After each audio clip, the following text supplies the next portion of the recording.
Nicole McGee.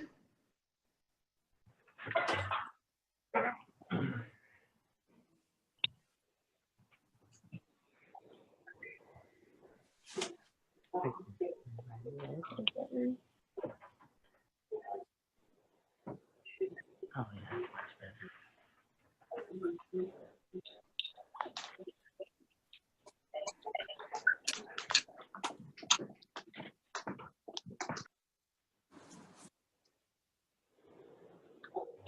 Hello.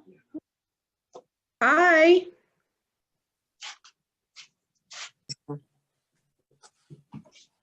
Miss Catherine.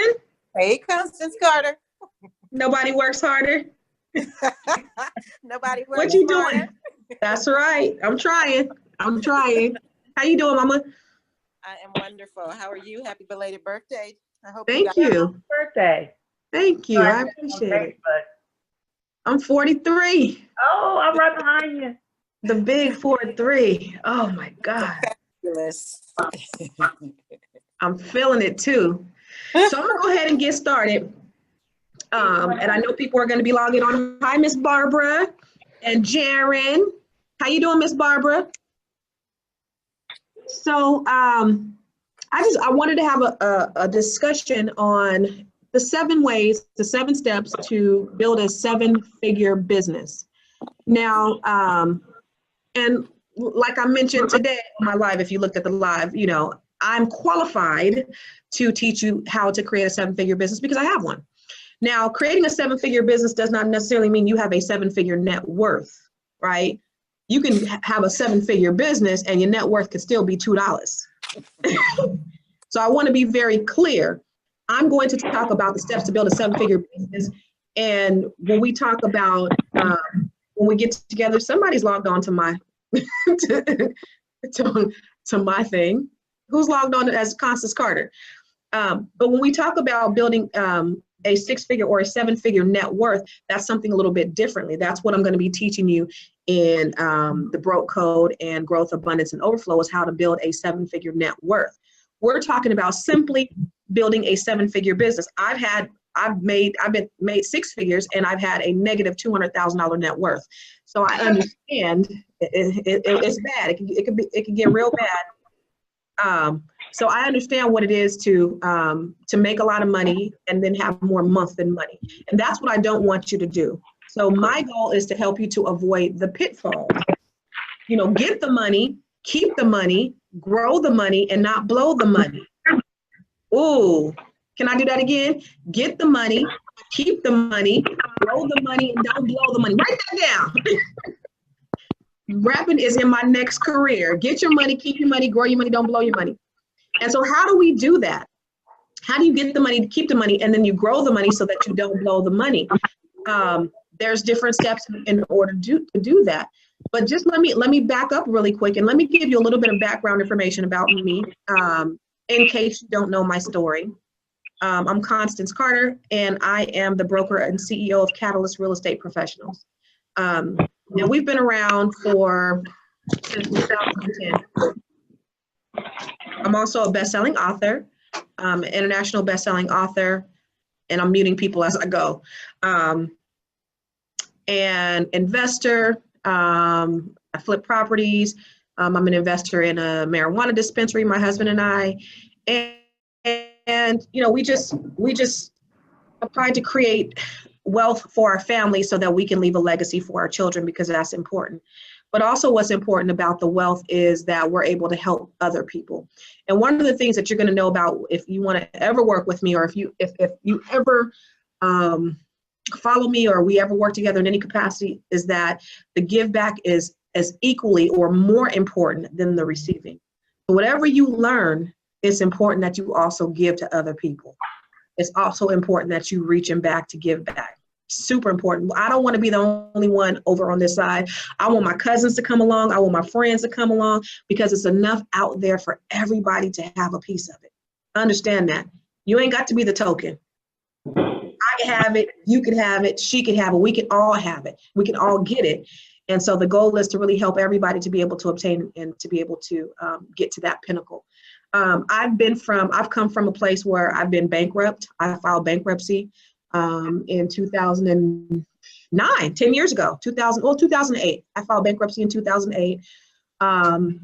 And I went from an 800 credit score to a 379. So I've been everywhere in between. I could speak to that. I could speak to the 800 credit score because I've been there. I can also speak to the 300 credit score because I've been there. I've been in a place where I've made, I made $200,000 or $300,000 a year, but still, like I said earlier, had no net worth, and ended up, having to go and go stand in a heap line to get my PG&E paid, making multiple six figures because I had more month than money. And that's the goal that I have to help you, because a lot of times we'll get a lot of money and then we'll get what's called hood rich. Does anybody know what hood rich is? That's when you get a lot of money, but you're spending a lot of money. You have money, you're spending your money on things. You're spending your money on liabilities and not assets. And, during that time, I thought I was making good investment decisions. I was buying property too. I was, I had bought a few investment properties, but then I had a horrible loan on it. So then that asset turned into a liability. By the time I ended up short selling a few of my properties, cumulatively, I was over $500,000 upside down. So my net worth was negative $500,000. So, even though I was making a certain amount of money, I still did not have the net worth to be able to say, in fact, one of Marthella's clients, I was looking at her finances today, right? She makes $50,000 a year. She has $1 million in an IRA. She makes $50,000 a year and she has $1 million in an IRA. And I'm like, dang, who's in a better position? Me that's making $200,000 or $300,000 a year with nothing to show for it? Or the person making $50,000 a year with $1 million in an IRA account? And I'm like, Marthella, how did she do it? We need to let everybody know. I still haven't gotten the answer yet. But it's critically important that, and as people are getting on, I'm just muting people. It's critically important that we understand that not only should we have the money, but we need to know how to maintain the money and then give back. Okay. So let's go through the 7 steps, because I know that's what you're here for. The 7 steps to 7 figures, or the 7 ways to 7 figures. Can you see me? Can you see me? No. The 7, huh? No. You can't see me? Who can? I see other people. Yes, we see you. Okay. So the 7 ways to 7 figures. The first way of the 7 ways to 7 figures, and I'm going to always talk about this, it's your mindset. Katrina, you could talk all about that all day long. Flip your mind, flip your thinking, right? Right. Mindset is a critical piece of every single thing that you do. And it could be said a million different ways and a million different times, but you have to understand how important it is. Because as I talk about in my book, The Secret to Breaking the Broke Code, is it's not just enough in believing in God, which is important, believing in higher power, believing in yourself, but believing that you deserve to have everything that this world has to offer. Because you are a child of the Most High. So you being a child of the Most High, that means you are an heir to the throne. And as an heir to the throne, like my kids are an heir to my throne. So they get everything, they have access to everything that I have. And so what we need to stop doing is we need to stop playing into that old belief that we don't deserve, that we're just poor little wretches and that we don't deserve anything. Because if I belong to God, that means I am worth it, right? Let me mute somebody. I don't know who that is and I need to mute. But understanding that you deserve it. You understand that you are beautiful, you are blessed, you're brilliant. All of those things. You're intelligent, you're resilient, you have everything inside of you to do whatever it is that you want to do. So believing that you deserve to have everything that this world has to offer. The source to success, the source to wealth is you. So we have to get out of this have, do, be mentality. Meaning when I have this, I'm gonna do this so that I can be this, right? And we have to start getting to a place where it's if I be this, or if I am this person, I'm going to do whatever it takes to have whatever I want. If I be this person, I'm going to do whatever it takes to have whatever it is I want. I don't have to wait to get to the other side, because I know that I already on the inside, that I already deserve it. So you got to look at it. Successful people, rich people, wealth people, they play the money game to win. You know how poor people play the game, the money game? They play it not to lose. It's a whole different mindset, guys. Don't play the money game not to lose. Play it to win. Because when you win, other people win. When you win, your children win. When you win, your children's children win. The Bible says that you should leave an inheritance for your children and your children's children. So it's a sin before God. I was just talking to somebody today who came to our We Summit, and she was like, I hadn't even considered, but I can leave this earth and my kids be doing a GoFundMe. And remember, before GoFundMe, people was doing car washes and barbecue plates to bury loved ones. So we should be able to leave a legacy. If you have a business, you can't leave a job to your children, to your grandchildren, but you can leave a business or an idea. And so we're going to talk about that. The other thing with your mindset is how you focus. What you focus on the longest becomes the strongest. My friend Les Brown says that all the time. What you focus on the longest becomes the strongest. So when you focus, when you worry, when you focus on the things that don't matter, when you're focused on the obstacle, come on, somebody. How many times do we focus on the obstacle instead of focusing on the opportunity? How many times do we focus on the obstacle than focus on the destination, right? We see this big old mountain in our way, and so we're so focused on the mountain, we don't even know how to get up through it, get around it, get over it, because we're too busy focused on the mountain. We're too busy focused on the obstacle, and we get paralyzed. Of course, there's going to be times where you take a step forward and you get knocked back 2 steps backwards. It happens to me all the time. But I got too much on my back I got too many people that are dependent upon me. I have a family, I have children, I have agents, I have so many people that are depending upon me. When I get knocked down, I can't afford to stay down. And it has to be that critical for you. When you get knocked down, you can't afford to stay down because there's too much at stake. There's too much at stake. So looking at the opportunity and not just the obstacle. Okay? It's not enough to be in the right place at the right time, but you have to be the right person in the right place at the right time. That's mindset. So even, for me, when we invested in the marijuana dispensary, as I mentioned earlier, had we not prepared, we wouldn't have been able to have that opportunity. There's no way. It was a 6-figure investment. So had we not done the things that we had done to build up to that point, there's no way we would have been able to do it. So it's being ready at the right time so that so then when opportunities come available to you, you're able to take advantage of them. So it's not just enough to be at the right time, because I could have been at the right time. I could have got that phone call, because here was what it was. I had already studied the dispensary business, marijuana. I was like, I already know it's something I want to get into. And and somebody called me up and they were like, hey, I got an opportunity. And I was like, and they told me what it was. I was like, how much of a check do I need to write? That's how critical it was for me, because I already knew what the return was going to be on the other side. I knew the possibility of it being me being able to create something for my family, so it's not just enough. So she could have called me up and be like, hey, I got an opportunity. And I would have been like, how much? And she would have been like 6 figures. And I'd have been like, right on. Right. All right. Well, call me in about 5 years. So it's not just that, it's opportunities in general, not just about financial, which we're going to talk about, but it's about getting your mindset so that you can be in the right place at the right time. Okay. So let's talk about some mindset. And I want to talk to you about, facing those fears, getting over those obstacles. How do you push past those fears?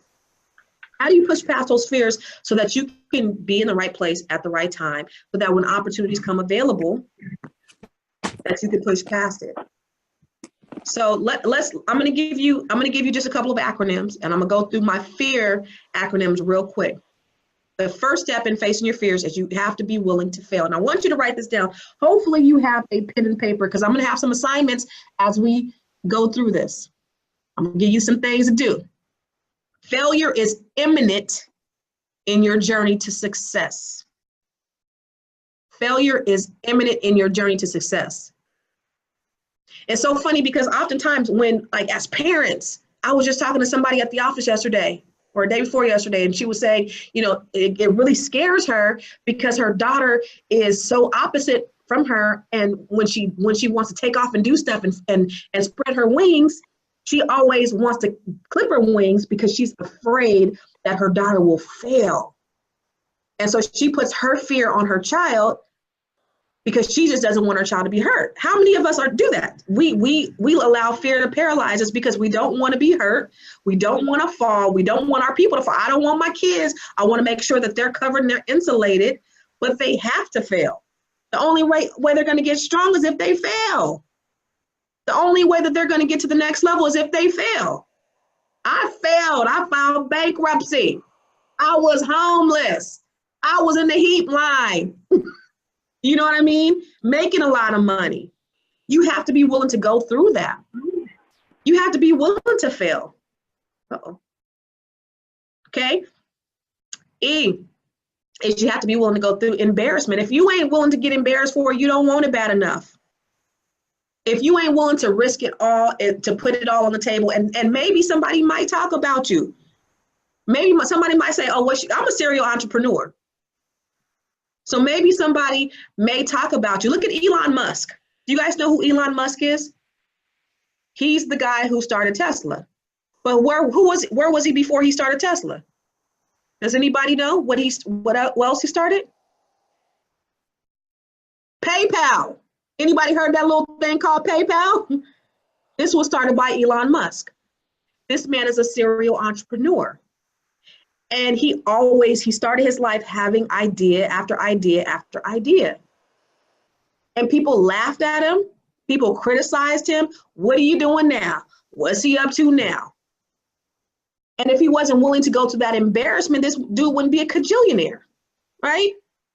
You have to be willing to go through some things and be willing to get laughed at, be willing to get talked about, be willing to go through the embarrassment, because guess what? Your dream ain't they dream. They don't understand your dream. They don't understand what God has for you is for you, because God didn't put your dream inside of them. God put it inside of you. So you have to have the wherewithal to go past what other people say, what other people think about what it is that you're doing. You have to be willing to go past that and say, you know what, I'm gonna focus anyway. The A in fears is you have to be willing to go all in for your dreams. No plan Bs for your dreams. Taisha said that's so me. How many of us are willing to go all in for our dreams? To say, okay, this is what God has placed on the inside of me. I know this is what God told me to do, and I just have to go all in. Because I know if God told me to do it, it's going to be successful. If God told me to do it, I know it won't fail.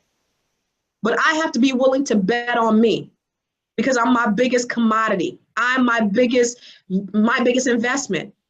I have to be willing to do that. So go all in for you. This is your dream. R, you got to be willing to take a what? Come on, somebody. You got to be willing to risk it. I'm not willing to risk anything I'm not willing to lose. So when I made that 6-figure investment, it would have hurt absolutely to lose it, but I wouldn't have done it if I wasn't willing to lose it. How many times do we not do things because we're afraid that we're going to lose out on something? We're afraid to take the risk because we're afraid that we're going to lose. I've lost thousands of dollars taking risks. I've made millions of dollars taking risks. Understand that. Be willing to step out there on that ledge, because you might be on that ledge where you think that you're going to fall down. You think you're going to fall off, but what happens if you end up flying? You have to be willing to take the risk and bet on yourself. And then the S in fears is is those sleepless nights. Elon Musk, successful people, they don't keep regular business hours. So while everybody else is sleeping, what you doing? You grinding, you working, you eating, you doing what you got to do in order to get to the other side. You got to put the work in it. You have to be willing to work that thing like it's the last thing on earth. Really. Because number one, God put it on the inside of you. You know that it's something that you're supposed to be doing, and you have to just go for it. So here's what I want you to do. Here's your assignment, okay? I want you to write down some of the things, and hopefully you have a pen. I want you to write down some of the things, some of your limiting beliefs that you had, like around money, around success. I want you to write them down. What are some things that I learned about success growing up? What are some things that I've learned about money growing up? What are some things that my parents have imposed on me that made me fear going forward, that paralyzed me? Like my friend at the office was saying, like, I love my daughter so much, I just don't want her to fall and hit her head. But it's like, no, you absolutely have to fall and hit your head, because you are ruining her. You're in her way. Because guess what? She has you to fall back on if she fails. Thank God for that. Thank God. Because sometimes some of us, we don't have anything. We don't have nobody to fall back on. We just have ourselves. So allow those limiting beliefs that you've learned growing up. Let's talk about them, and then let's move them out the way. So what are some things that you were taught about, say, money or about success? I can tell you one of the things that I was taught about wealth or being rich is what? Growing up in church. It's easier for a camel to get into the eye of a needle than it is for a rich person to get into heaven. Has anybody ever heard that? And I really thought it was a sin to be rich. These are those crazy things that a lot of the teachings that we've had in church, or that we've had by our parents, or that they couldn't get anything because they have bad credit. That was my story. I used to see my parents, they weren't arguing. They used to just be talking like, man, we can't get this because we got bad credit. We can't get this. And I used to think, I don't know what this bad credit is, but I know it's ruining our life, and I don't want it, and I ain't gonna never have it. And what happened? I ended up getting it. I had to go through it myself. But these are things that I learned growing up. So I learned what not to do, and then I learned what to do, and I picked up some good habits. I picked up some bad habits. So let's write down those things, some limiting beliefs that you had, some things that you've had growing up, what you learned about money growing up. How does it affect how you handle your money today? Let's talk about it. Janice said, mine used to say, don't mess up your credit, but never told you how to maintain it. Ooh. Catherine said a 6-figure salary meant you were doing well for yourself. Because what were we taught? We were taught that we need to go to college, we need to get a job, we need to work that job 30 years and retire. We weren't taught to believe in ourselves enough so that we can be entrepreneurs. We weren't taught to try to create a wealth and legacy for our children and our children's children, were we? We were taught to go to work and get a job, get a nice paying job, and go somewhere and sit down. Make enough to feed your family. But again, we can't leave a job to our children. But what we can leave to our children is we can leave a business, we can leave a legacy. I never discussed money management or how to have money work for you. But that's what we're going to talk about today. So that first is your mindset. The second that we have to do, and it's along with the mindset, is we have to set actionable goals. Oftentimes we don't reach our goals because we don't set any goals. The Bible says, my people perish because we don't have a vision for ourselves. I want to know, what's your vision for yourself? Where do you see yourself in a year? Where do you see yourself in 5 years or in 10 years? Where do you see your legacy? What are your children going to say about you? What have you done differently? What have you created? What? Where do you see yourself? I want to know. Type in the chat box. I want to know, where do you see yourself? Have you created a goal? Have you created a vision for your life? Katrina's really good about creating vision boards. And I love the way she does them because she has steps and on how to create the vision board first, and then she puts it in her phone, and it's like, oh, I got this vision board everywhere I go. On the same token, for me, I put my goals in my phone, and I have my phone everywhere I go. So every day I speak it. And I know the other day, because I was, one of my goals is, there she goes, there's her vision board right there. It went off. Right there, that's right on your cover. So you see it every time you open up your phone. You see your vision, right? So one of my goals is that so my goals are my affirmations. So I have them in my phone every day. I say them. And one of my goals or one of my affirmations is that, that thank you, God, because my affirmations are in the form of thank you, God, that I speak it as though it already happened. And I said, thank you, God, that, we're back at 1825 Pacific Avenue, which is, the city closed down our office, a bunch of stuff happened, bunch of drama. Now, that's the situation where I could have let just kind of cripple me, but I had too many people that were depending on me. But anyway, I was mad at the owner last week, but I still had to say my affirmations. I was like, thank you, God, for us being at 1820. I was mad though. I didn't want to be there. Glenn, no. But I had to still say my affirmations, mad. It's part of something that God has already told me. And so I can't not do it because I'm mad at the situation. This is already something that God has already manifested. And so we have to be very clear. The reason why you don't have a vision is because you don't have clarity. How do you gain clarity on your goals? Does anybody know? Does anybody know how to gain clarity on your goals? Amina says she wants to run a successful pet sitting business. I love it. Ebony said, my vision is to make sure my grandchildren are well off. I love it. Katrina said, you can't make money if you don't work hard. Mariah said, I see myself in the next year as a successful real estate agent. Come on, owning 2 properties, preparing to buy a 3rd. Come on. With a successful online boutique. I love it. Catherine said, practice utilizing multiple income streams and encouraging others to do the same. It ain't just about you. It's about giving back to others and helping others do the same thing. Amina, having multiple lines of income in 2 years. Yes. So now what I want you to do is, hopefully you've written all this stuff out. I want you to write this down on your pad and your phone or whatever. And then I want you to meditate.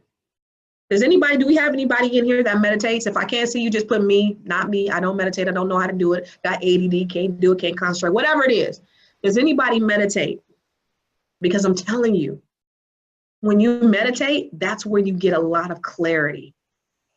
Clarity is gained by asking questions and walking through the process. Yes, ma'am. Speak it into existence, ask God for clarity and practice towards the goal every day. Yes. That meditation, Katrina, have you started? Because we talked about it. Yes, I have. So tell me about it. So I didn't know how I really wanted to start at first. So I just went to YouTube and pulled up Abraham Hicks, like one that would fit for, I pulled up the 10-minute one and I just started using that one. Love it. And the other thing I realized that I needed to do was I added I changed my ringer on my phone to a quick little, like the beginning of one of the meditations, just to get that, like the first thing in my mind. And then it would help just like, okay, Katrina, get up, go. So I cleared a spot I created a space in my room to where I'm looking at it right now, to where that's my spot that I go first thing in the morning, like, okay, you need to center yourself for the day. So I center myself there. I get my phone set up for the Abraham Hicks. I saved it in my YouTube favorites and I pop it on, and that's where I start with my meditation. Good. So how long are you meditating? You're doing 10 minutes? I'm doing 10 minutes. Okay. Beautiful. Yeah. It's a game changer, guys. It really does. You get clarity, and it doesn't have to be this long drawn out 30 minutes, hour, but if you could start with 5 or 10 minutes, just centering yourself. One of my coaches, and I have tons of coaches, one of my coaches said, remember she was on our call one time Katrina, Marthella, she said,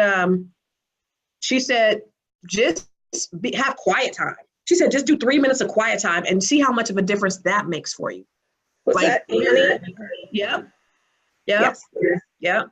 She said what did she say? 3 minutes of quiet time, 5 minutes, whatever, a minute, something like that, where you just turning everything off and you just, that right there, starting there. If you got ADD and you cannot meditate, starting at that 3 minutes, it's going to make all the difference. Just getting you focused, just getting you centered. It really does. Galaxy's S6 Edge said it really does help clear your mind. Quiet time is important, Marthella said. I'm telling you, do that first thing in the morning. Just give yourself a minute, 5 minutes, 10 minutes, and then you can build yourself up to the 30 minutes. But that clarity, so when you're meditating, when you're praying, you're getting confirmation. See, praying is when you're talking to God, right? The meditation is when you're hearing. That gives you time to hear. And I always tell Glenda all the time, like, a couple of things that happens to me. God speaks to me like in my dream, like right when I'm getting ready to wake up, it's like, because my mind is clear, that's when I'm getting that message from God. And then when I get up and meditate, it's confirmation, it's clarity. Okay, here's the next steps. It's paramount. Oh, I love it. Marthella said, I pray and meditate in the morning before heading to the gym. I do my affirmations. I'd be like, thank you, God, for, so that's what I started doing this week. But I'm back good again. But you have to have a passion, a strong desire.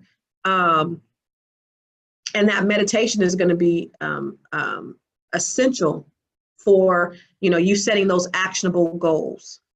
So I need you to write this. I want you to write 3 things down. What's your passion? Because there's some people that are on this call right now that you don't really know.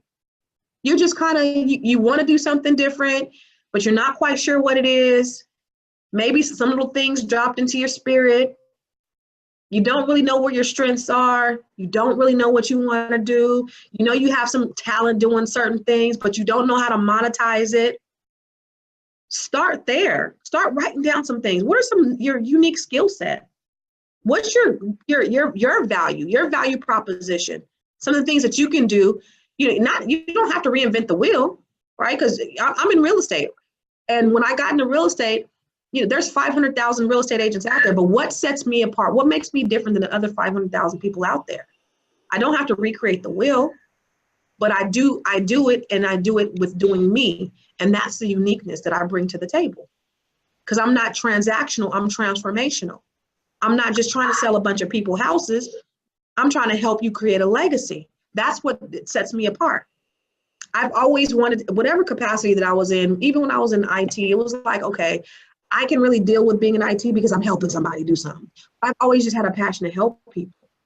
And so this right here, helping people live their best life, create wealth, build greatness, that's everything. So what is that you have? What is that unique thing that you have? Write it down.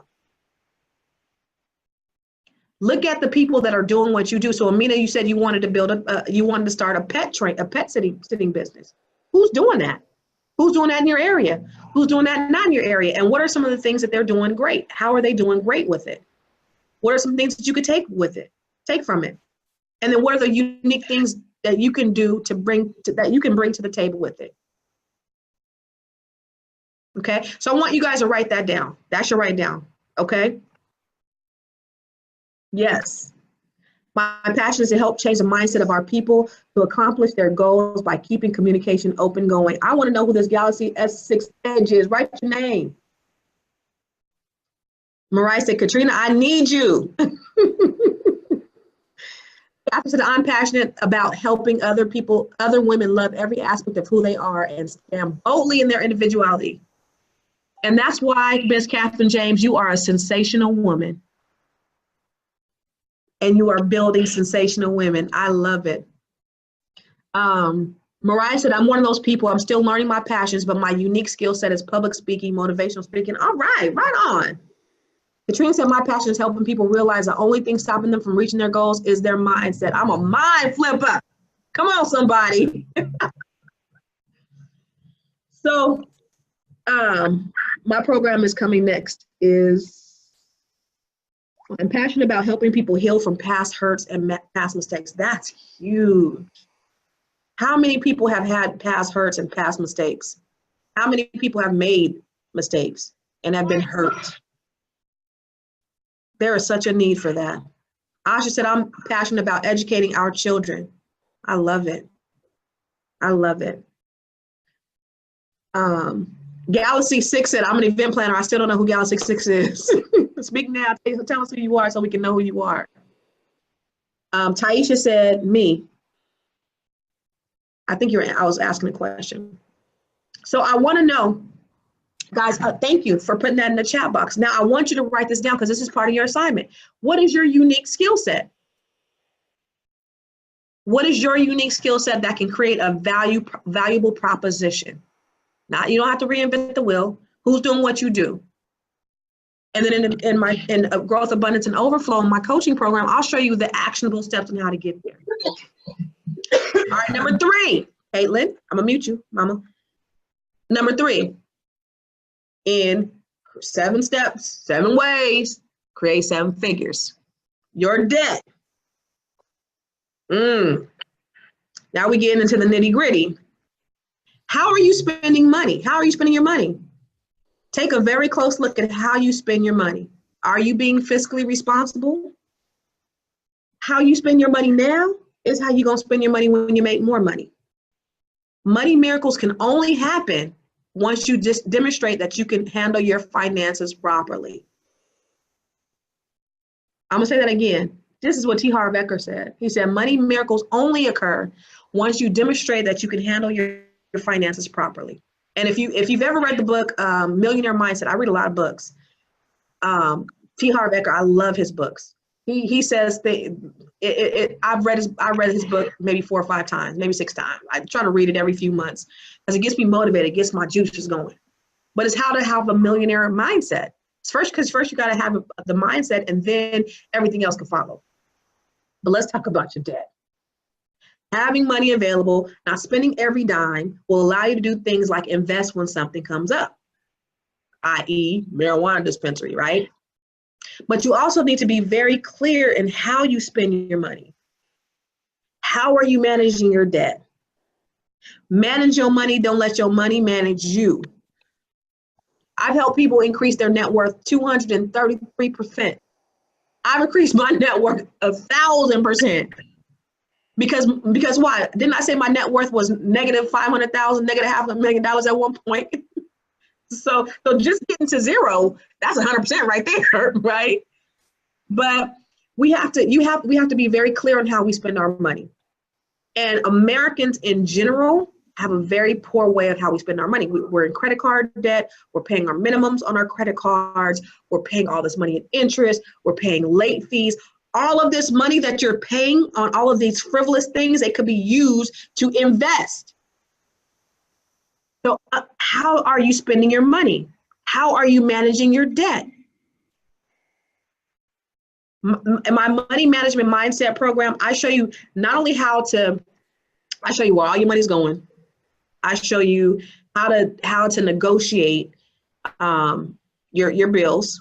So, for example, we ain't watching 1,028 channels or 2,800 channels or whatever, right? Why are we paying Comcast $200-300 a month when we're really only watching stuff that's on Hulu and Netflix? Bring that down to $20, right? That money, that $200 you just saved on that, you could be putting that towards some investments. Little things like that. The little bit of money that how you're spending your money. We were talking about today in live that one of my students in the training discovered that they were spending $2,000 a month on fast food, on eating out. That's Starbucks. And I bet you if you checked it, she's not alone. I bet you if you checked it, most of us are spending like that. Starbucks, going to McDonald's, going out to eat, grabbing pizza, grabbing lunch or whatever, $2,000. And didn't really understand that she had extra money to do whatever else she wanted to do, but that extra $2,000 that she didn't even realize she was spending. Imagine that $2,000, that's $24,000 a year. What could you have done with $24,000 in a year? How many things could you have invested in? I could have bought a little duplex in Indianapolis and been making $1,000, $2,000 a month on that for what we were spending in fast food or in going out. Think about those little things. Let's start to look at your budget. Let's start to look at how you're managing your debt. That is paramount to your wealth creation. Reducing your debt, looking at that. I used to say down payment for a house for sure, $24,000. Down payment for a house, a duplex, a triplex, a fourplex, right? If we have the patience to say, you know what, I'm not gonna go out to eat. I'm gonna go ahead and make me a bag lunch. I'm gonna go ahead and eat, I'm gonna bring some cucumbers to the office. and we took that money and we started to invest. Kathy said, my eye opener came 10 years ago when I realized I was spending $30 a month on soda. How did you realize that, Catherine? No, I want you to talk to me. Unmute yourself. I need to know how you were spending $360 a year on soda. From going to the vending machine every day Wow. at work to Wow. get a soda, Every single and decided to track. And when I wrote it down and looked at it, I was like, this is ridiculous. Ain't nobody that thirsty. diabetes, weight gain, and everything else, right? Right. Like, if you don't get over there at that water fountain. Right. For free and healthy. Real, that's real. Or like your credit cards, right? So your credit card debt. So in the money management mindset, I created a calculator to show you how much money you're wasting on your credit card debt. So you have $1,000 credit card, your average interest rate is about 24.99%. You got $1,000. You decide, okay, I'm going to pay the minimum. $25 is the minimum on a $1,000 credit card. What ends up happening is it's going to take you 68 months to pay that credit. No, I'm sorry, not 68, 84 months to pay off that credit card. By the time it's all said and done, you've paid $1,600 in interest on top of the $1,000 that you've already paid. But if you say, you know what, I'm just going to pay it off in 6 months. My payment's going to be $100 and something a month. You've only paid $40 in interest for that $1,000 that you borrowed. So that difference in the interest that you've just saved, what can you do with that money? Right? That money can be for investment purposes. That money can be used to pay off some bills. So we have to start thinking differently with how we do our money, how we use our money. Corey said, I did that too, and then decided to buy a vending machine and put it in my coffee. Wait, and put it in my office. Oh, so you decided to buy a vending machine and put it in your office, so now you're making money? I love it. I love it. Terry Monroe, spending $300 a week on fast food eating out. That is so true, Terry. That's what we're doing. That's average. Every time you go out, every time you go to Starbucks, because you're paying what, $3 to $5 on a cup of coffee, right? And people do that every single day. Marthella said pay herself. Yeah, that's what she could have done with that money. That money, Lisa Nichols told me to read a book called Profit First. Where's my Profit First book at? I don't know, somebody cleaned up my office. It's gone. But Profit First tells you how to create a profitable business. And one of the factors of creating a profitable, sustainable business is paying yourself first. There you go. There it is. Profit first. You got it. I don't need to show it. You got it. Right? So one of the things about Profit First is paying yourself first, because he talks about paying yourself first. Those are the things that you could be doing with that extra money that you paying in interest, that you're paying in fast food, that you're paying in the vending machines. Pay yourself. So what I need you to do is I need you to look at your spending habits. Now, this is going to take a little bit more time Because again, how you spend now is how you're going to spend later. Listen, I said I'm going to show you 7 ways to create 7 figures. I did not say I'm going to help you create a 7-figure net worth. I'm going to help you create a 7-figure business. Okay? So how you spend is how you spend now is how you're going to spend later. So you need to have money available for when opportunities arise. Okay? I want you to write down, and even my money management mindset program, you can go and you can purchase that program. And I have a system that'll show you all, it'll label all how you're spending your money. If you're doing it on fast food, if you're doing it on utilities, and it'll sort everything all together, and then you'll know, and then you'll get sick to your stomach. You'll be like, yeah, no. Even me. I remember one time I was looking and I was like, damn, why is my husband why is he swiping? Why is he taking so much out the damn ATM? What are you doing? And so we had to check that. I had to check that. I was like, what you doing, brother? So, just the amount of money that we're spending that we don't even know. And just like we said is, when you swipe in that ATM is like an ever evolving bottomless pit because you don't really trip off of ATM is probably the worst thing that was ever invented for people who are really trying to manage and budget their money because all they do is swipe, swipe, swipe, swipe, swipe. Number 4, so your budget, your debt is number 3. Number 4 is your credit. Why? Because other rich people use other people's money to create wealth. If your credit is not on point, it's okay. I've been anywhere between 379 and 800 and back up again, all in between. So if your score is not where it needs to be, it's okay. I have resources that can help you. My Keeping Score book, Build Credit to Build Wealth book, the Build Credit to Build Wealth online training program. I give you the step by step by step. But one of the things that you have to do, because only 40% of Americans actually monitor their credit, that's absolutely free. Go on Credit Karma, start monitoring your credit. Why? Because somebody could have a house in Tahiti in your name while you over here struggling. Okay? Most people don't monitor their credit. And so what ends up happening is they allow life to get past them. They're not able to take advantage of opportunities because their credit is jacked up. So if I can show you how to get your credit score up so that you use your credit as leverage so that you can start creating your wealth, that's what I want to do. So for this step, I want you to start monitoring your credit. If you have challenges, just utilize all the resources that I've provided for you. We all go up and down. Like I used my credit card last month on the We Summit, right? So I had to pay for all that stuff up front. That affected my credit score. Now it's paid back down, but everybody goes up and down. I had to front the money. And so it happened.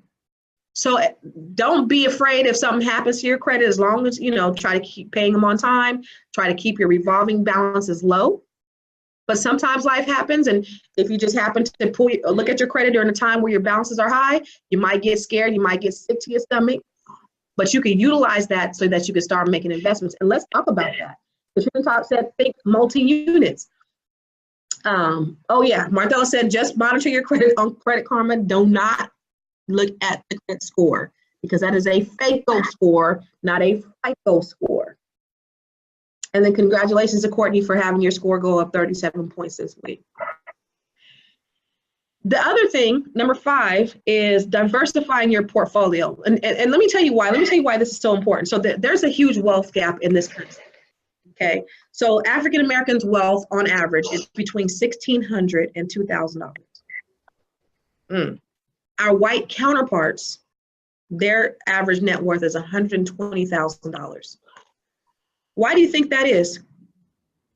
Does anybody know why there's such a huge gap in wealth between the races? Anybody know? Asha said, I learned the hard way about Credit Karma. Yeah. Because we're not taught to invest in real estate. Love it. Inheritance. Yep, Mariah. We don't make as much. In some cases. Yep, Asha. Let me tell you why. Number 1 is inequities, right? Inequality. 80% of this wealth is built in this country through real estate. 80% of wealth is built in this country through real estate. 90% of wealth is passed intergenerationally. What does that mean? It means there was a time where our people were not allowed to get home loans. We were not allowed to buy homes. We were not allowed to buy real estate because of, FHA would not lend to us. They had this thing called redlining, where they would not lend to Black people. And so while white people were able to purchase homes, give those homes to their children, we were left out of the game. We were left out. And so that wealth that was passed on, we just weren't able to take advantage of it. So that's one thing, is the inequality. The other thing is the education. Because when we were able to start utilizing it, we just didn't do it because we didn't know. We didn't have the education. We weren't taught. We're late to the game. We're late to the party. And a lot of it is not our fault. We just late to the party, right? It is what it is. Lisette, did you have a question? Yep, it's mindset too. Redlining. Did you have a question, Lisette?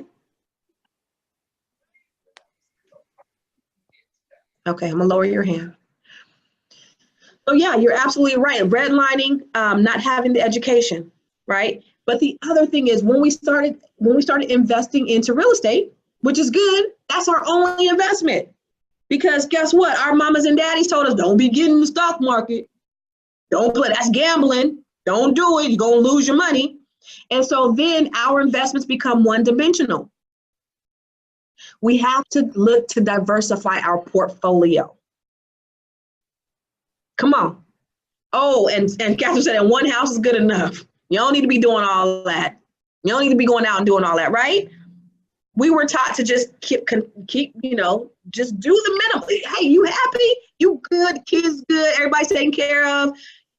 You might be struggling a little bit, but hey, don't be wanting too much. I was told by somebody in my family that I really admire and respect that you ain't gonna be as successful as a white man because you Black and you a woman. And I was like, whoa, are we back in the color purple? Like, wow. But it was their limiting belief, right? That was their, thank God I didn't subscribe to that. But we were taught all of these crazy ideals about who we are or what we can and what we can't do. And diversifying our portfolio is one of them. So we don't invest in stock. We don't invest in life insurance. Life insurance.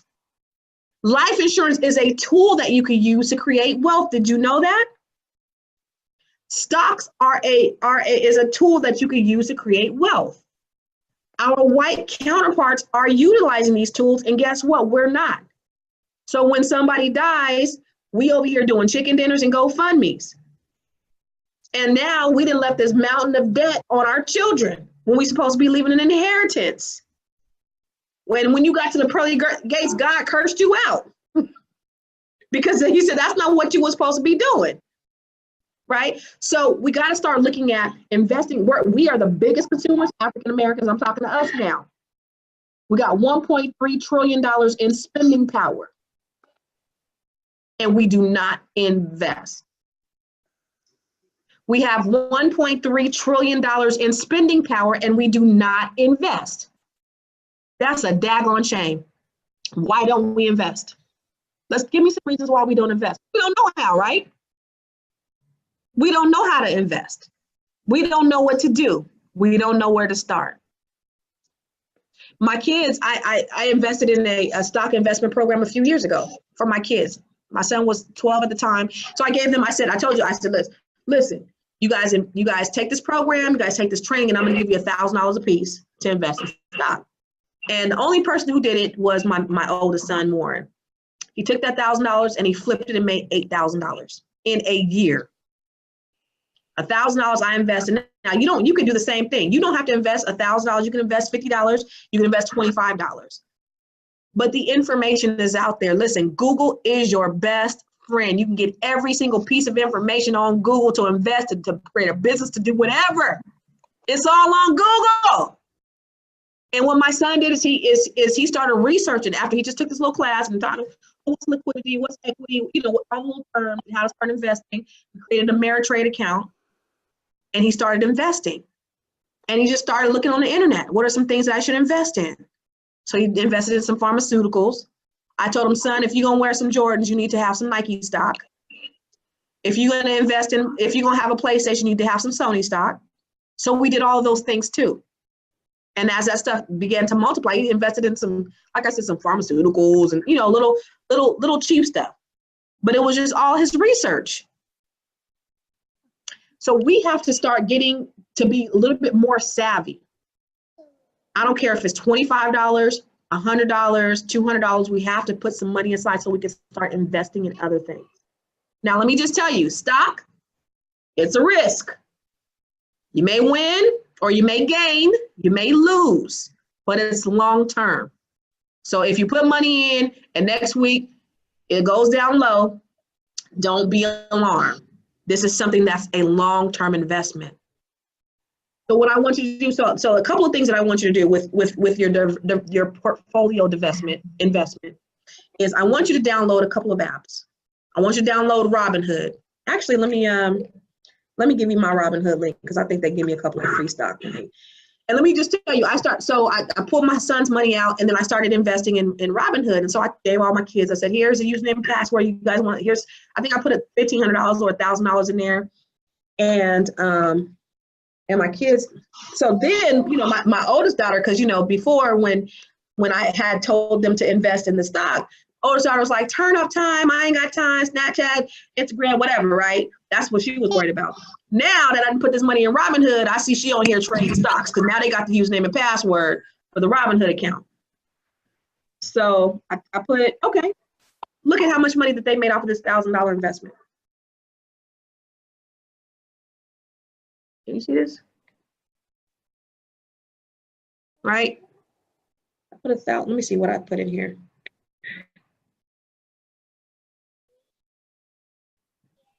No, I put $1,500 in there. I put $1,500 in there, and this is since the summertime. So she's made $1,100 since the summertime on Robinhood. So that's just something that I put in there for my children in a Robinhood. So I want you to download this Robinhood account or this Robinhood app because it shows you how to buy, sell, trade stock very easily. It's one of the easiest ways. It tells you it gives you alerts every day. Are you making money? Are you losing money? What good stocks out there? All of that. I want you to download that app, Robinhood. Like I said, I'll go ahead and send you the link. I also want you to download Acorns or Stash. You guys have seen I talk about Acorns all the time. My Acorns account, I've had it since the Christmas of 2017 and Face ID. So I'm about 12 months in? You see how much I got on my Acorns? Can you see? Wait, you can't see. Oh, it's this little white. See how much I got on my Acorns? Right? That's 12 months, $25,765.98.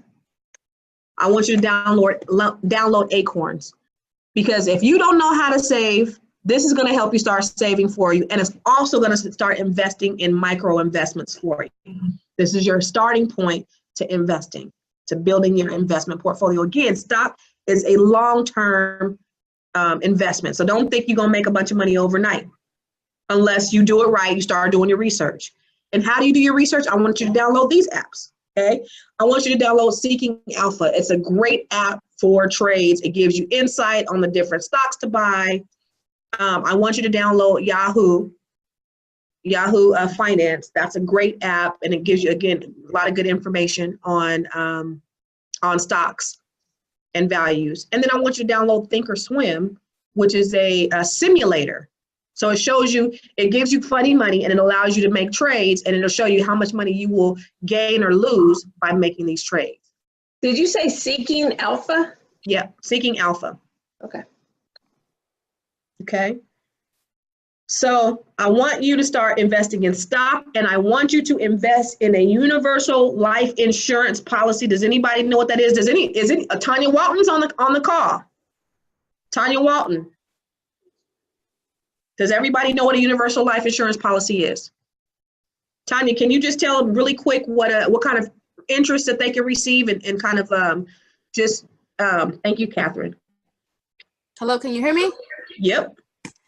Oh, universal life insurance will give you living benefits. You don't have to die to use. You can use it where it can be structured as a retirement account where you can have income coming in, and it's all in how you structure it. And you have to qualify.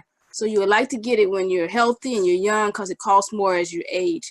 But you can also set it up as a way, tax-free income to offset your money from your retirement accounts. And then what kind of interest, what kind of return on your investment are they getting on the universal life insurance? Usually it depends. The thing about an index universal, you won't lose any of your principal. And so you can use it as your life savings account. You might get 4% and you might have unlimited, depends on whatever the company, the product. But the thing about it, whatever you put in, you won't lose it. So if you put in money for 20 years, you're going to make it for whatever you put in. So you're not going to lose it. Plus you get the living benefits, plus you have the life insurance you can leave as a legacy. Boom. So Tanya is available if anybody has any questions on that index universal life insurance policy, because that's also a critical piece of your wealth building. And then Caitlin said, when you say it's not sure who to trust, so it's hard to give your money away. We are so powerful, but we believe the opposite. When you say diversified, do you mean have multiple businesses? That's the next thing. So when we talk about, when I'm talking about diversifying your portfolio, first I'm meaning your investment portfolio. Okay, so start investing in other things other than real estate. Real estate is the number one way you could create wealth. That's the number one wealth creator is real estate. But we also have to start diversifying our portfolio and investing in other things too. And don't invest in anything that you gonna need next month. Man, I didn't invest in my light bill in the stock, so I'm gonna go ahead and have to cash out. No, don't do that. Do enough to where it does not affect you. So if it's $25 a month, so that's the thing I want you to do. Here's your assignment. I want you to put aside a small amount or a percentage a month of what you will start investing in stock. Okay, so from your Robinhood account, I want you to start small. Make a commitment today, guys. $25. If you do 25, if you could do 100, do 100. If you could do 500 a month, I want you to start putting, because I want to get you in the habit. And as that starts to grow, then we're going to up the ante. But do it in small increments. That's not going to cost you a whole lot, where you're not going to miss it. $25. Can anybody afford $25 a month? Yeah, you can afford $25. Okay. Anybody afford 50, 100, 1,000? So I want you to start putting that aside. And listen, do like I did. Start investing in your kids. Get all your kids a Robinhood account. Say, baby, I'm gonna put $25 in your Robinhood account every month, and then I want you to start investing. And let them know. So now you're creating a great habit for them. You're getting them in the habit of investing. How powerful is that?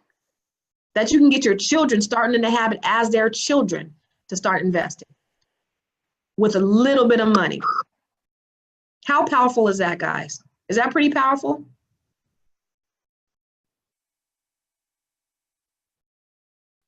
Look at everybody want to get in contact with Tanya. The other thing is, thank you for telling me that's powerful. I was waiting. Thank you. Oh, Glenda said, do busy kids with your kid. Busy kids with your kid. Glenda introduced me to that. So one of the things that we do is we pay our kids an allowance for cleaning up.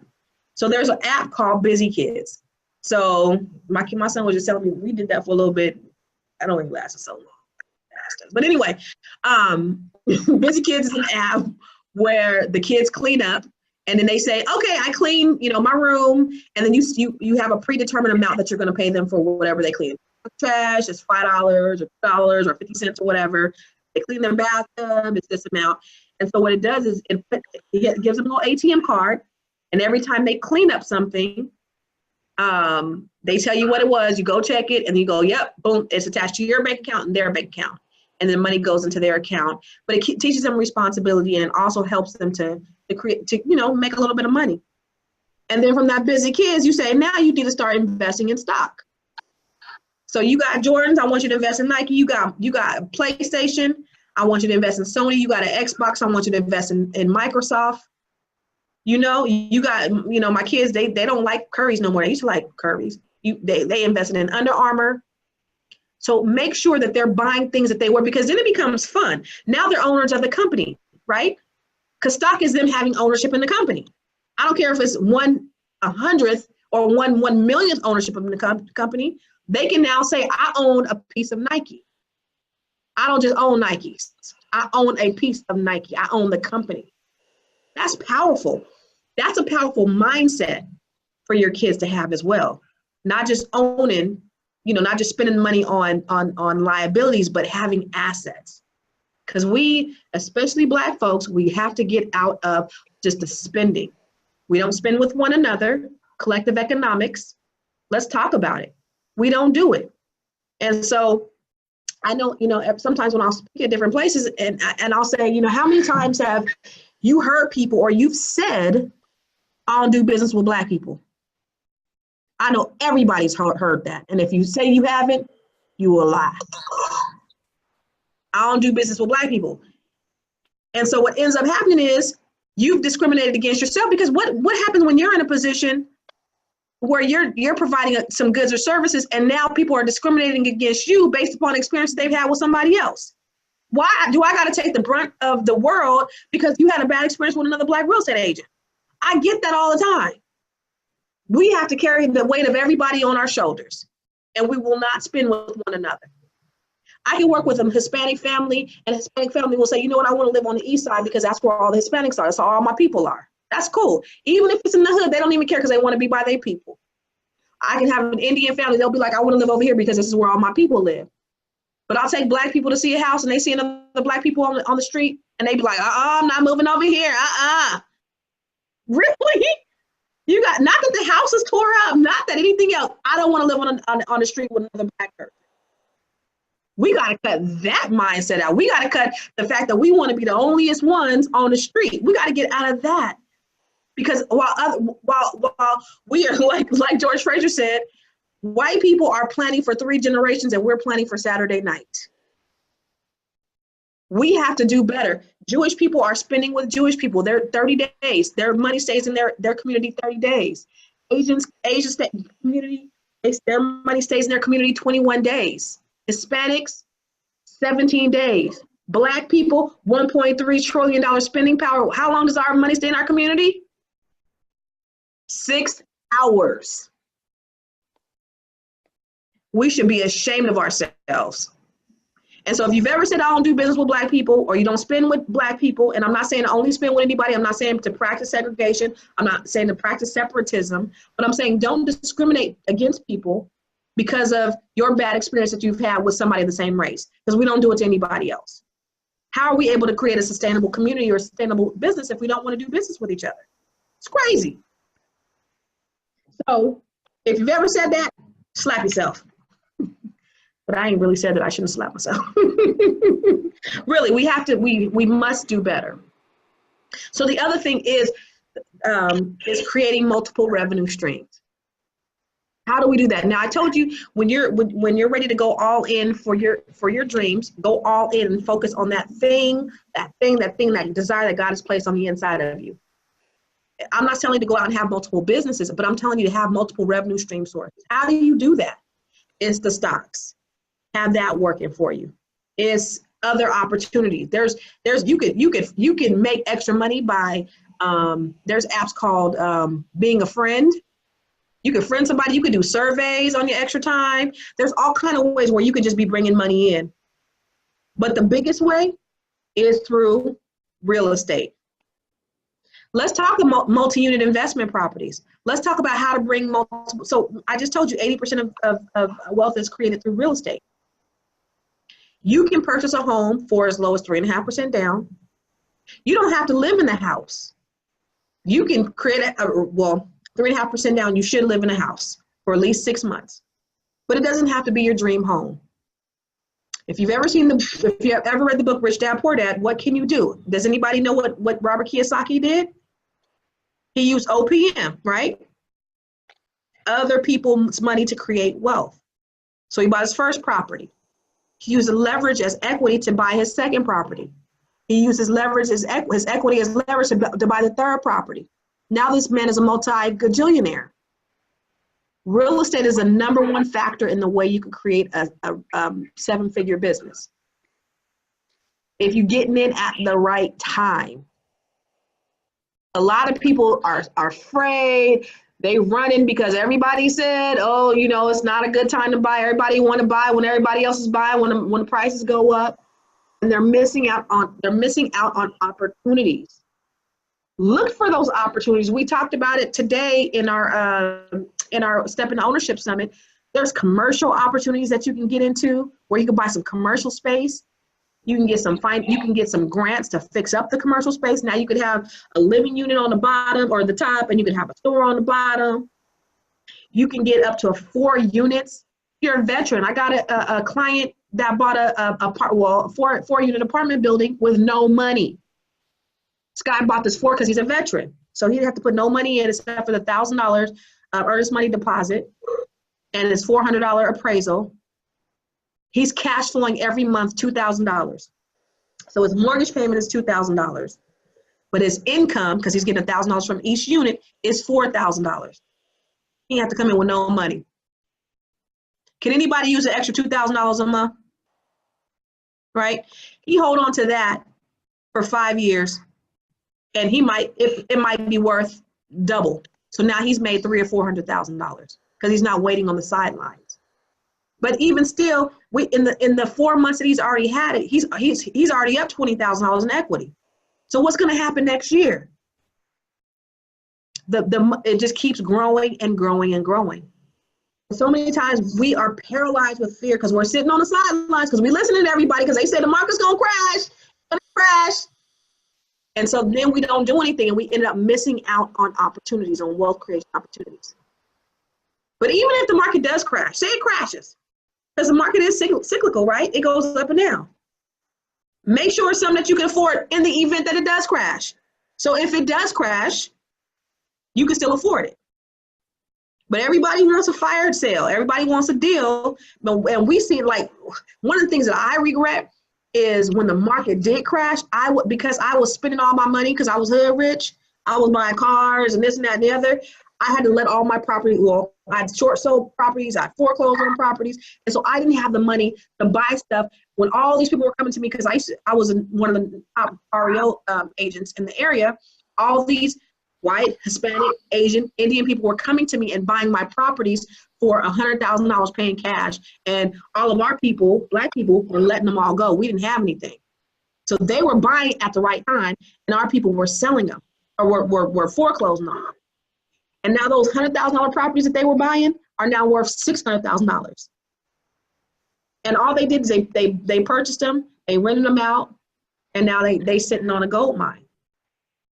So it's not enough just being at the right place at the right time. It's being prepared at the right time. It's being the right person at the right place at the right time. It's being prepared. Not getting in a position where when the opportunity does arise, you're not ready for it. She said the crash, ooh, can't wait. No, it's not going to happen. So let me just tell you this. Let's be clear. 2008 was a very special crash. You know why? Because there was a lot of factors. Number one, we had negative amortization loans. We had interest-only loans. We had, if you could breathe, you can get a loan, right? We had all of those types of loans. So people who weren't even qualified were getting loans. Yeah, and so now, and then we had appraisers that were inflating properties. I call up an appraiser and be like, hey, I need this house to appraise at about $400,000. Can you do it? Nope, you can't do it. Let me call somebody else. Hey, I need this property, right? We don't have that kind of thing happen anymore. We can't even talk to an appraiser anymore. You cannot talk to an appraiser, number one. Number two, you're only seeing people getting fixed rate loans. So you're not gonna see any big adjustable, going from $800 to $2,500 mortgage payment. You're not going to see that. So what you're going to see is you'll see a correction, you'll see boom, boom, but you ain't going to say boom, boom, right? Because the housing market affects the global economy. So if the housing market suffers and crashes, then you're going to have a whole global crisis like you did again. And is that going to happen? Doubt it. We ain't going to make that mistake twice. So like Martella said, it's all about supply and demand. We got to stay ready. And just like Taisha said, we have to get into a position where we are ready. Stop being reactive and start being proactive. You know, take it from our counterparts. So now we have to start investing in real estate, having those multiple revenue streams. And then number 7 is investing in you. Why? Because you are your biggest commodity. Your mindset is right? So we talked about your mindset, and I gave you an assignment around your mindset. We created your goals. What does that look like? I want your goals to be your affirmation that you speak every single day. You've reduced your debt. What does your debt look like? If you need help in reducing your debt, go to the money management mindset. Your credit is on its way to becoming stellar, right? Because I'm helping you with your credit. You've created your investment strategies, and they're all in alignment. But now it's time to invest in you. And what does that look like? What does it look like to invest in Lisette? What's that thing that you've been wanting to do? Your investment means 3 things, okay? It means the time that you spend every single day on you, on your business idea. So what I want you to do is I want you to, at a minimum, 1 hour every day, write this down. I want you to be writing, researching, studying, networking, learning, doing something as an investment into you or your business. 1 hour every day. Has anybody ever read the book Outliers by Malcolm Gladwell? Talked about this on our sales call yesterday.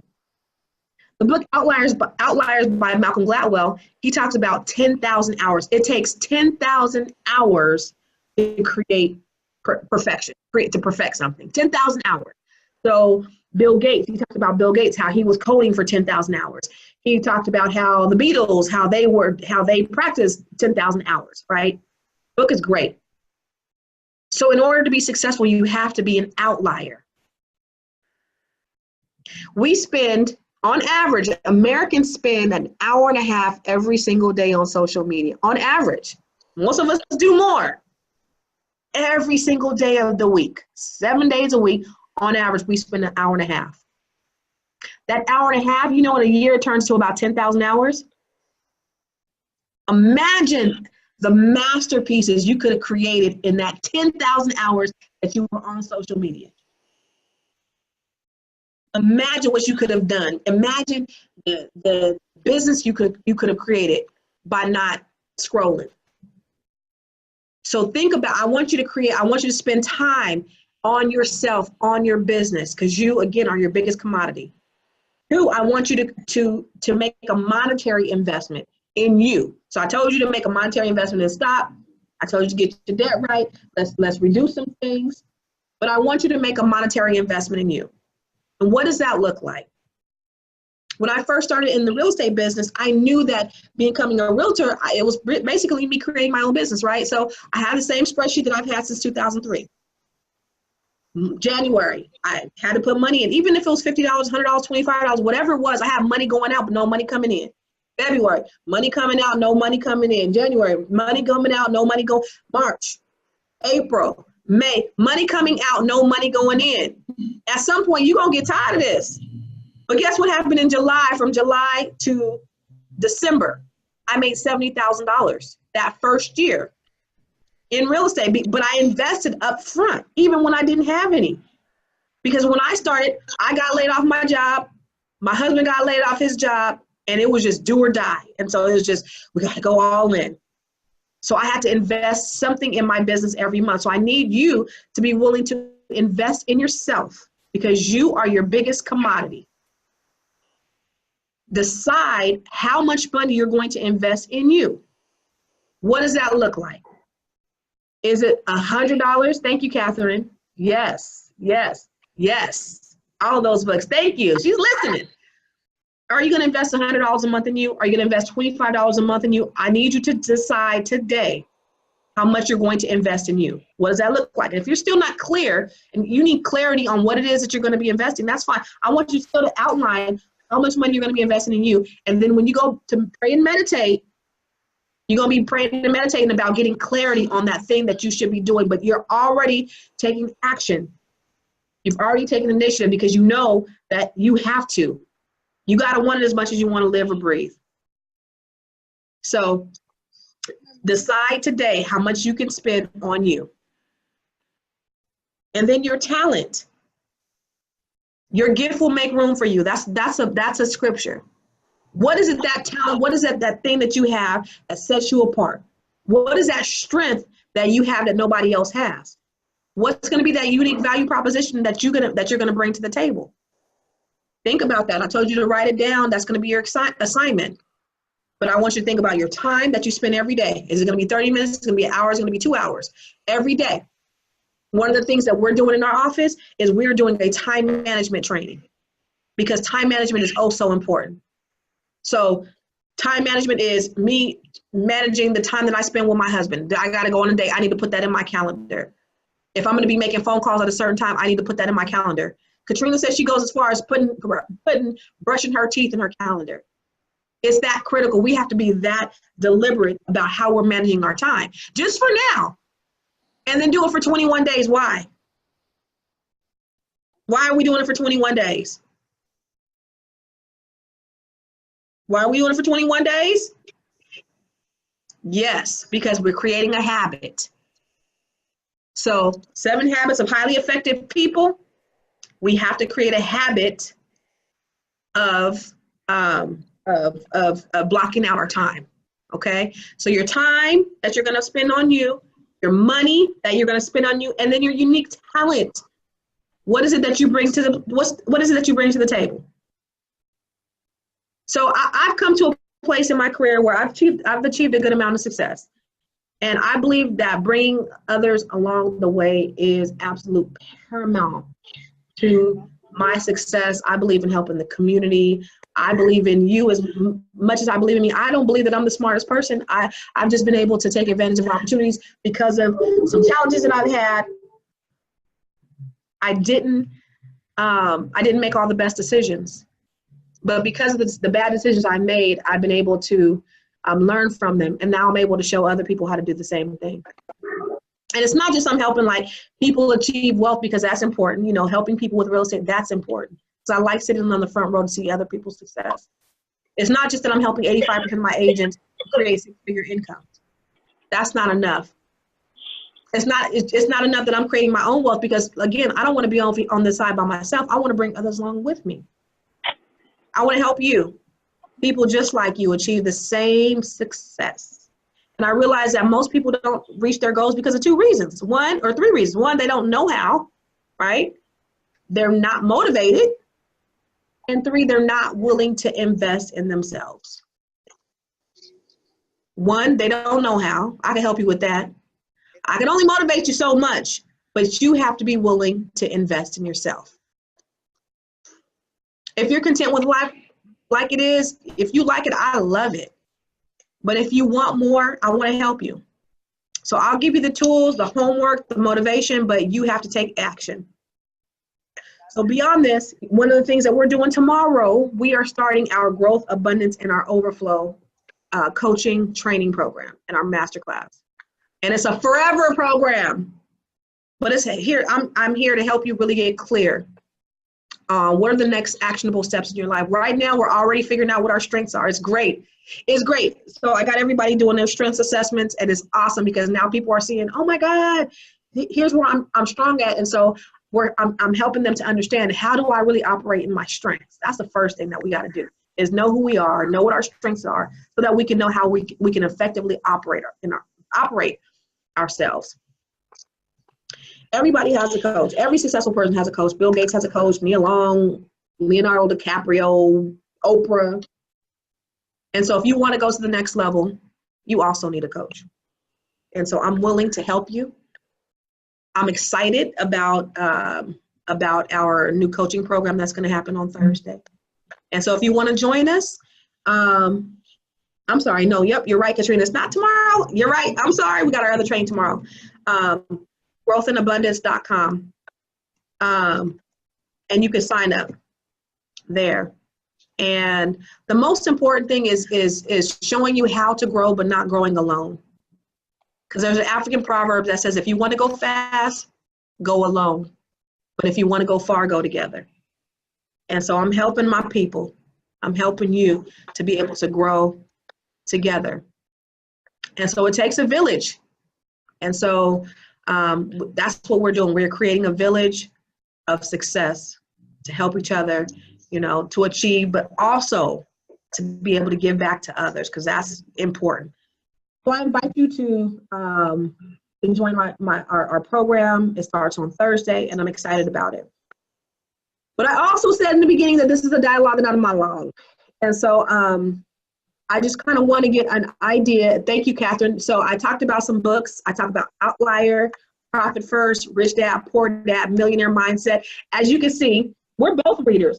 Catherine's a reader, I'm a reader, and it's so important, you know, shoot, let me give you some more books really quick. Actually, I read all the time. Millionaire Fast Lane is a great book. The 5-Hour Work Week, True Wealth. T. Harv Eker has a new book called True Wealth.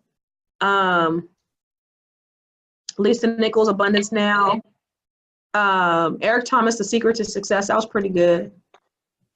Mindset, The New Psychology of Success. Any book by Malcolm Gladwell. Outliers, David and Goliath is a great one. Tipping Point is a great one. Blink, oh my God. Success Runs in Our Race by George Fraser is a good one. That's all I'm gonna give you for now. Those are great books to start off with. 10X Rule, I love 10X Rule by Grant Cardone. Talked about being omnipresent. I love that. But that's what you have to do. Being successful requires you to do what others won't do. And that's the difference between ordinary and extraordinary. That's the difference between excellence and mediocrity.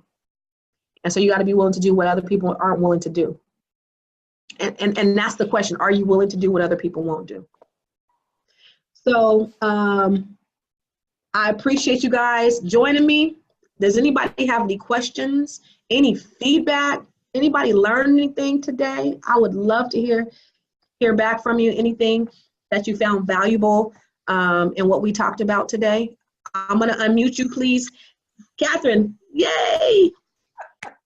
I just want to say thank you so much. Thank you for joining me. I have a lot of the information. I know a lot of the information, but you have to stay in it. Yeah. Practice it. That's right. You've like really ignited some things in me. I'm like excited about getting back on track. I'm ready. A lot of setbacks too. And we've talked about this in the past, but it kind of made me afraid and it caused me to play a little safer. And I know that it's time to step back into the game. Come on. I thank you. I thank you. Thank you for joining me. I appreciate it. Yes. Anybody else? Constance, I love the way that you laid out the diversification of real estate, stocks, and life insurance. I feel like that's 3 easy steps to diversify your wealth.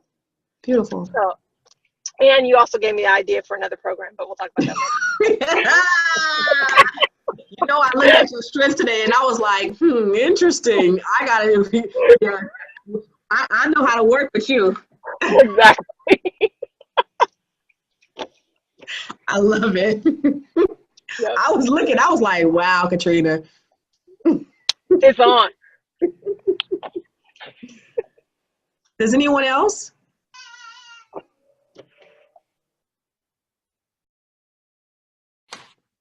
Nobody else? Nobody else has any feedback? Always great, always great. I'm so lucky to hear you all the time, and it's always great. I love you, girl. I just hope people will really take advantage of the stocks. Like you said, people are scared of them, but these are some easy ones that they can use. The Robinhood, I do the Acorns as well. And definitely, check out the Yahoo Finance. A lot of people think it's boring, but as you get into it and start checking out, you have money invested in it, that's when it gets exciting because you're like, oh, have that. Oh, it's going up. Oh, it's going down. You know, it's a little roller coaster ride a little bit, but as you put it in there, and like you said, don't put in there your milk money. Right. And so then you're gonna be all right, you know. Start with baby steps, $25, you know, every month, every week, whatever, on your paycheck, and Yep. you know, see. I Don't love blow your it. money. Grow your money. That's right. Caitlin said, recap 7, please. That's investing in yourself. Remember the 3 things: your time, your money, and your talent. So your time, how much time you're going to put in. I want you to write down how much time you're going to put in, how much money you're going to invest in yourself, and then identify what talent you have and that thing that you're going to do to create that wealth plan for yourself. All right. Anybody else? Well, guys, thank you guys for joining me again. I appreciate you giving me an hour and a half of your time. Mwah, mwah. And we'll share it on Facebook later. Take care and God bless. Later. Bye.